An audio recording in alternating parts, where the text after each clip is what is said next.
It's about, what, a half an hour, maybe 45 minutes to get to school, and then started going to classes. The school was very different from Medill, of course, which was an elementary school. It was very different from any school that I had seen. And one of the reasons why it was predominantly white. There were very few people of color at that time at the school. And when I said people of color, it made me think I've lived through so many generations. When I was a little girl out playing ball, we were colored. And then after I got to high school, we were Negroes.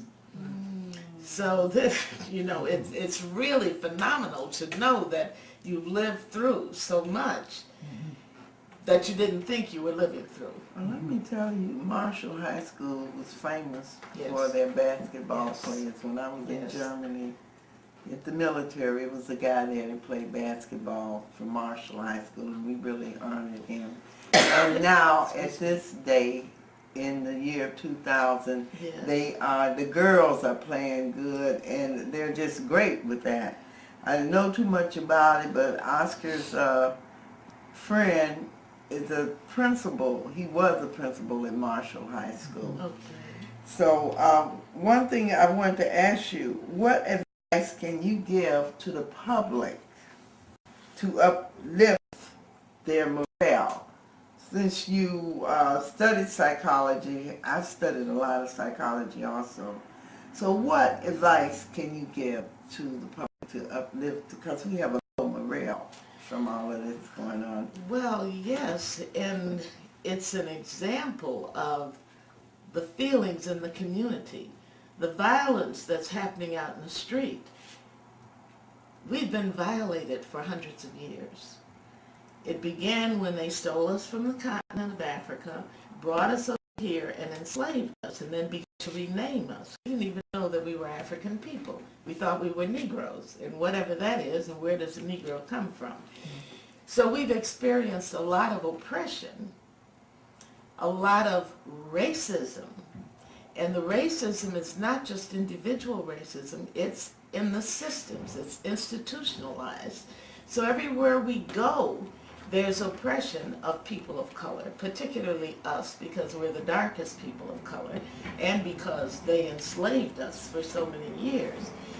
Then after slavery, of course, they came up with a system colonizing us, where they made the money, we worked for them to make the money.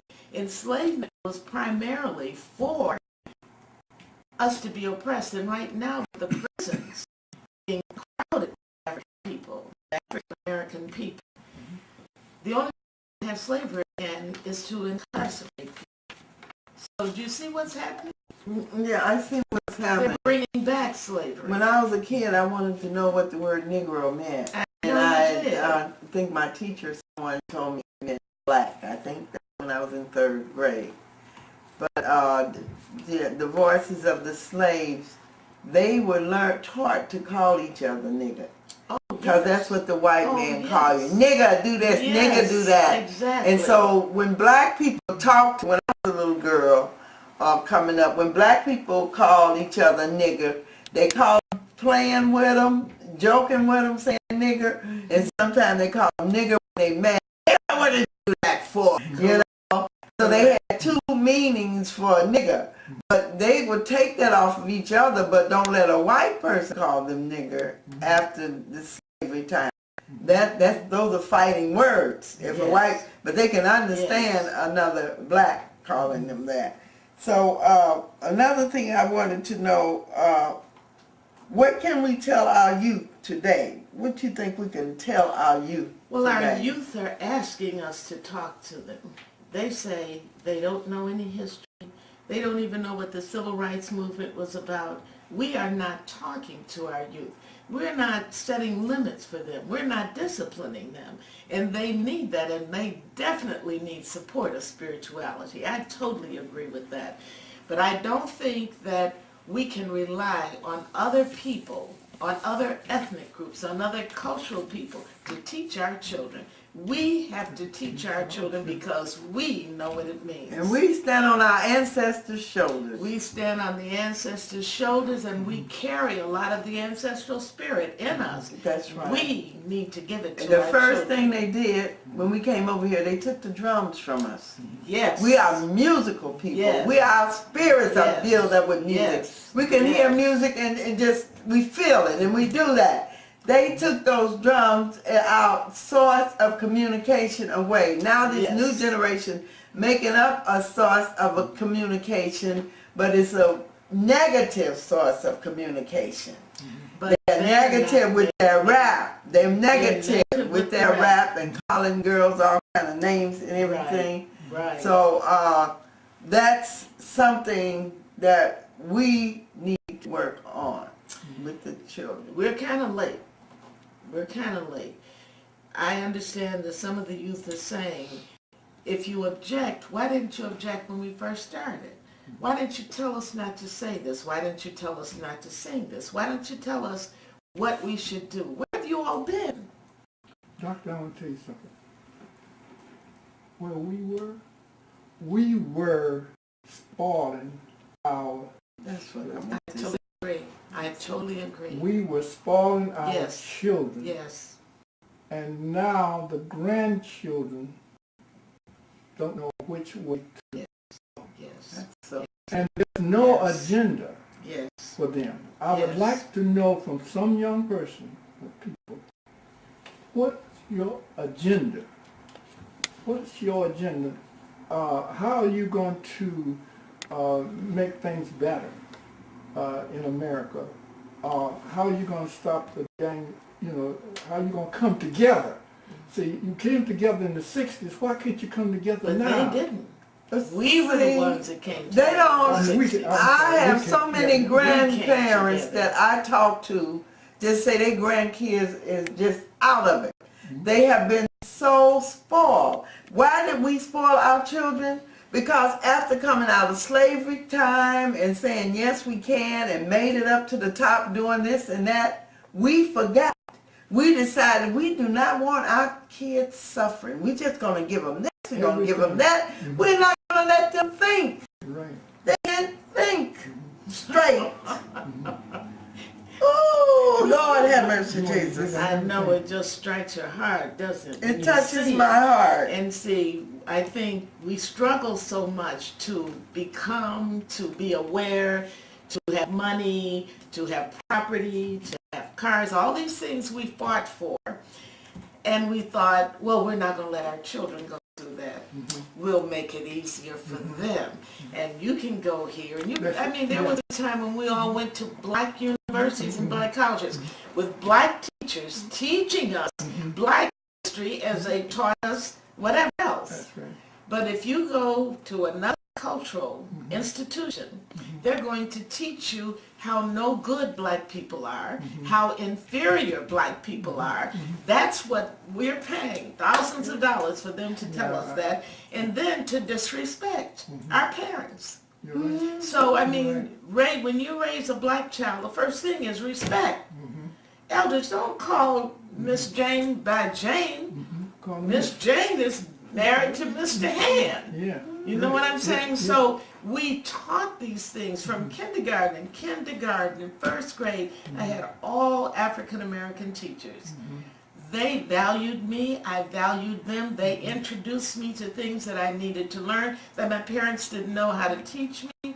Everybody was helping me. I had teachers over at Medill that brought me to the South Side to go to the theater at Parkway Community Center, to be in the theater.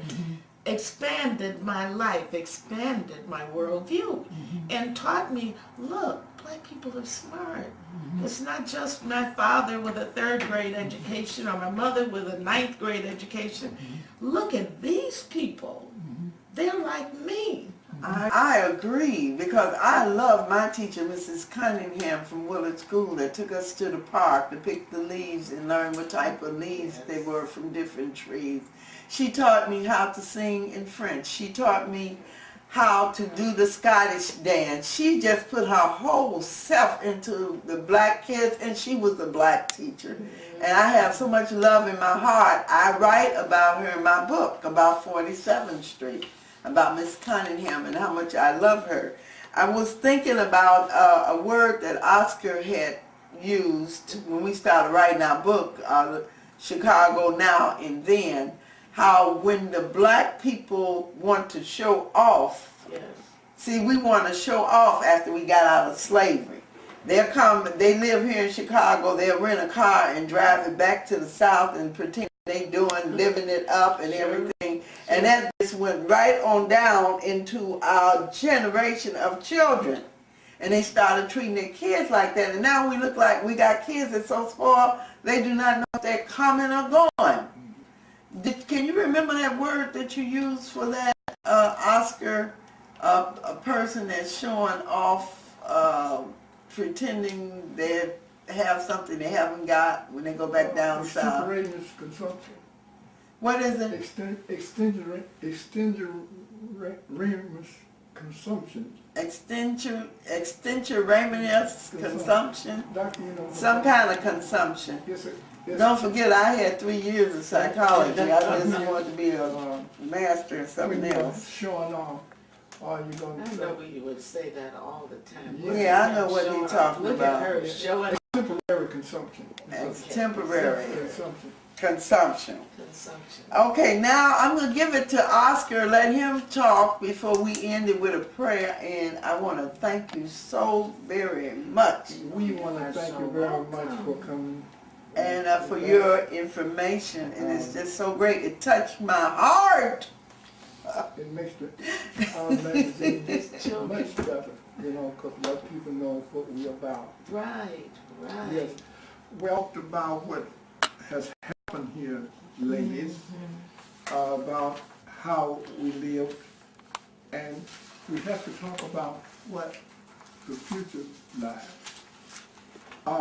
We have to talk about what happens around us. We have to let people know who's looking at this program. Why are so many black general practitioner doctors leaving Chicago? I didn't know that was going on. I've just come back to Chicago. I've been away for 14 years, and I've just come back. So this is strange to me that they are leaving. Yeah, they're leaving because so much welfare they are responsible for, and therefore they don't get their money on time. As you notice, welfare people get, you know, he gets it 2 or 3 months later. He can't afford that. Don't say welfare they're responsible for. Just say they're working with welfare people, and they have to get their pay slow. Is that what you're saying? They're getting their pay not, you say not on time, but they take care of people on when they take care of people on welfare. Well, you know, it's necessary. The that money welfare- is slow Yeah, coming it's back. very to them. slow. Yeah, okay. That's it. They Make that provide a point. service and they've been promised money, Oh, promise Yeah. but the money. money is not coming. And it takes us right back to the systematic institutional racism. I mean, all we had to do was listen. This former election was really educational.